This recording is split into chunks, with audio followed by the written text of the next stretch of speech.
Cyril Payen, on vous retrouve en direct de Beyrouth. Bonjour à vous.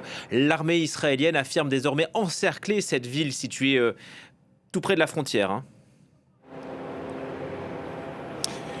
Oui, cette ville qui se trouve à 3 km exactement, à un jet de pierre de la frontière israélienne. C'est la ville, une ville de 30 000 habitants en règle générale. Évidemment, cette ville est assiégée et a été vidée de ses habitants depuis un bon moment. Mais effectivement, l'armée, les stratèges et les militaires israéliens communiquent depuis ce matin sur cet encerclement et puis affirment même que les commandos et les parachutistes israéliens sont à la manœuvre, qu'il suffira de quelques jours, je les cite, pour contrôler cette ville qui est, vous le disiez très bien, considérée un peu comme la capitale du Hezbollah. C'est un grand bastion du Hezbollah qui a été occupé par les Israéliens jusqu'à l'année 2000, de 1982 à l'année 2000. Et puis lors de la guerre de 2006, il y a eu cette résistance farouche des combattants du Hezbollah qui a pris par surprise les forces armées israéliennes et qui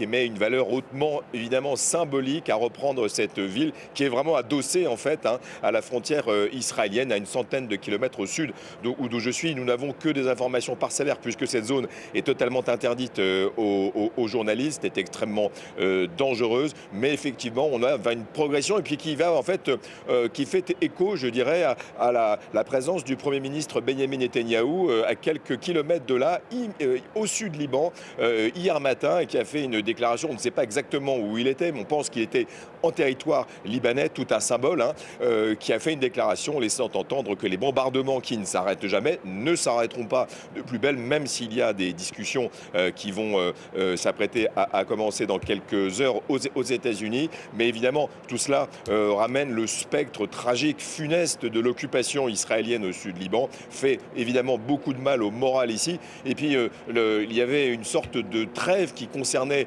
la Beyrouth où je me trouve et la banlieue sud juste derrière moi depuis quelques jours, depuis l'énorme carnage qu'a provoqué les bombardements israéliens sur plusieurs quartiers de Beyrouth mercredi dernier, on s'en rappelle, ce mercredi noir.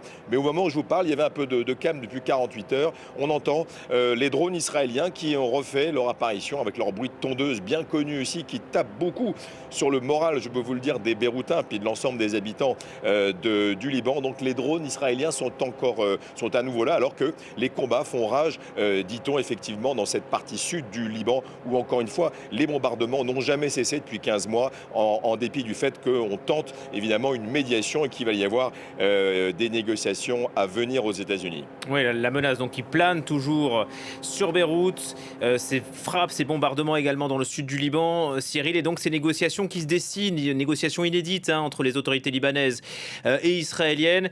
Comment est-ce qu'elles sont appréhendées par le peuple libanais ?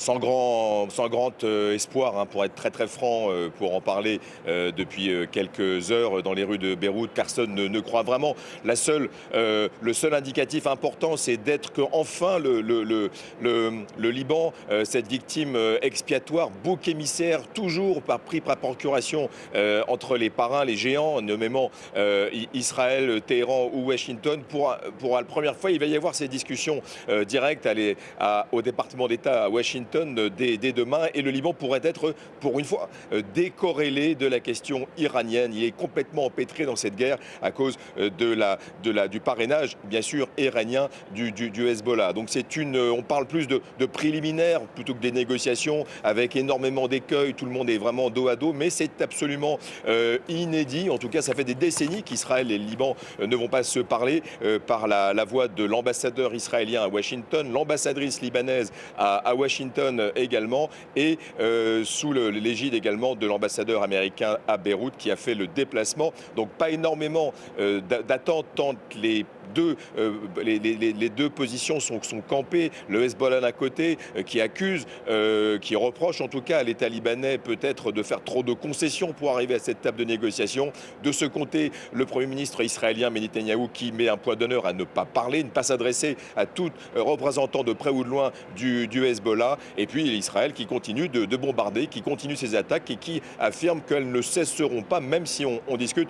Donc il y a évidemment beaucoup de travail, on peut l'imaginer, mais certains nous disent aujourd'hui que peut-être que ça sera simplement la photo, une opportunité diplomatique pour sans doute faire plaisir aux pressions au président américain Donald Trump et les pressions qu'il a mis sur les épaules du Premier ministre, du chef du gouvernement israélien Benjamin Netanyahou pour accéder à ces demandes, faire un effort, mais qu'au-delà de la photo, les bombardements vont continuer et les deux frères ennemis ne seront décidément pas réconciliables par le fait de quelques heures de négociations à Washington.